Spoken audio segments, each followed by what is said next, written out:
राधे राधे भक्तजनों, अब आप सुनेंगे अगहन मास की कृष्णा भगवान की व्रत कथा। एक बार अर्जुन को अहंकार हो गया कि वो भगवान के सबसे बड़े भक्त है। उनकी इस भावना को भगवान श्री कृष्णा ने समझ लिया। अर्जुन का अहंकार तोड़ने के लिए एक दिन भगवान ने उन्हें अपने साथ घुमाने ले गया।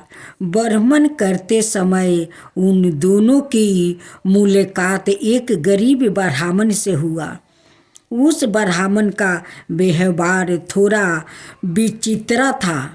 वो सूखी घास खा रहा था और उसकी कमर से एक तलवार लटक रही थी। अर्जुन हैरान हो गया। उन्होंने उस ब्राह्मण से पूछा, आप तो अहिंसा के पुजारी हैं, जीव हिंसा ना हो इसलिए सूखी घास खाकर अपना गुजारा करते हैं, लेकिन फिर अहिंसा का यह साधना तलवार आपके साथ क्यों है? यह प्रश्न सुनकर ब्राह्मण ने जवाब दिया, मैं कुछ लोगों के दंड देना चाहता हूँ। अर्जुन ने उत्सुक होकर फिर प्रश्न किया, हे महान मान, आपके शत्रु कौन है? ब्राह्मण ने उत्तर दिया, मैं 4 लोगों को ढूंढ रहा हूँ जिन्होंने मेरा भगवान को परेशान किया है, ताकि उन्हें उनके कर्मों का दंड दे सकूं। अर्जुन ने फिर पूछा, वो 4 लोग कौन है? ब्राह्मण ने कहा, सबसे पहले तो मुझे नारद की तलाश है। नारद मेरे प्रभु को विश्राम नहीं करने देते, हमेशा भजन कीर्तन कर उन्हें जगाए रखते हैं। उसके बाद मैं द्रौपदी से भी अत्यंत नाराज हूँ। उसने मेरे प्रभु को ठीक उसी समय पुकार लिया जब वो भोजन करने बैठे थे। उन्हें उसी समय भोजन छोड़कर उठना पड़ा ताकि पांडवों को महर्षि दुर्वासा ऋषि के श्राप से बच सके। इतना ही नहीं, द्रौपदी ने मेरे आराध्या को जूठा भोजन खिला दिया। अर्जुन ने पूछा, आपका तीसरा शत्रु कौन है?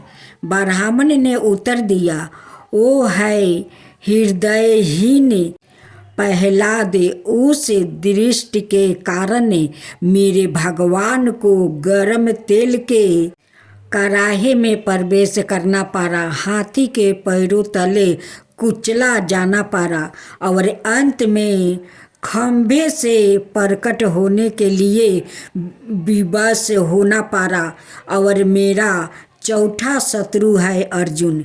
उसका दुस्साहस तो देखिए, उसने तो मेरे भगवान को अपना सारथी ही बना डाला। उसे भगवान की असुविधा का थोड़ा भी ध्यान नहीं रखा। इससे कितना कष्ट हुआ होगा मेरे आराध्या भगवान श्री कृष्णा को। यह सब बताते बताते उस गरीब ब्राह्मण की आंखों से आंसू बहने लगा। उस गरीब ब्राह्मण की ऐसी निष्ठा भक्ति देखकर अर्जुन का सारा अहंकार पानी की तरह बह गया। उन्होंने भगवान श्री कृष्णा से क्षमा मांगते हुए कहा, मेरी आंखें खुल गई प्रभु। इस जगत में ना जाने आपके कैसे कैसे अद्भुत भक्त हैं। मैं तो उनके आगे कुछ भी नहीं हूँ। यह सुन भगवान श्री कृष्णा मुस्कुराने लगे। अब आप सुनेंगे पौराणिक कथा कृष्णा और सद्भावना की। एक पौराणिक कथा के अनुसार सत्यभामा को अपने रूप और सुंदरता पर बहुत गर्व था। उसे लगता था कि श्री कृष्णा उसके रूप पर मोहित है, इसलिए अनाये पत्नियों से ज़्यादा उस पर ध्यान देते हैं। एक दिन नारद मुनि सत्यभामा के पास आए तो सत्यभामा ने उनसे आशीर्वाद मांगी कि अगले जन्म में श्री कृष्णा ही उनके पति रूप में प्राप्ति हो। नारद जी ने सत्यभामा से कहा कि दृष्टि के नियम के अनुसार इस जन्म में दान की गई वस्तु ही अगले जन्म में प्राप्ति होती है। इसलिए अगर वो चाहती है कि श्री कृष्णा उन्हें पति रूप में मिले तो उन्हें इस जन्म में श्री कृष्णा को दान करना होगा। सत्यभामा ने नारद मुनि को श्री कृष्णा दान में दे दिया। जब नारद जी श्री कृष्णा को लेकर जाने लगे तो अनाये रानियों ने उन्हें रोक लिया। इस पर नारद जी ने कहा कि अगर वो श्री कृष्णा के वचन के बराबर धन दौलत उन्हें देती है तो वो भगवान श्री कृष्णा को छोड़ देंगे। सभी रानियों अपने अपने आभूषण तराजू पर रखने लगी, लेकिन श्री कृष्णा का पलड़ा ऊपर ही नहीं उठा। सभी ने अपनी सारी धन दौलत रख दिया, लेकिन पलड़ा जरा भी नहीं हिला।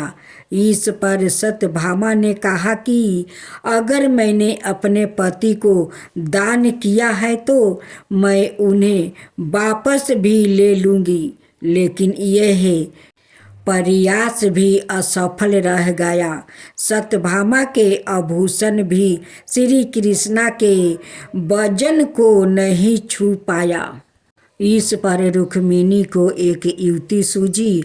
वो तुलसी पूजन करे तुलसी की एक पतिया साथ ले आई और उस पतिया को तराजू के दूसरे पलड़े पर रख दिया और वजन बराबर हो गया। तुलसी की इस महिमा के कारण सत्यभामा, रुक्मिणी और अनाये पत्नियों को श्री कृष्णा वापस मिले, ऐसा माना जाता है। इस घटना के बाद से ही भगवान श्री कृष्णा तुलसी की पत्तियां धारण करते हैं।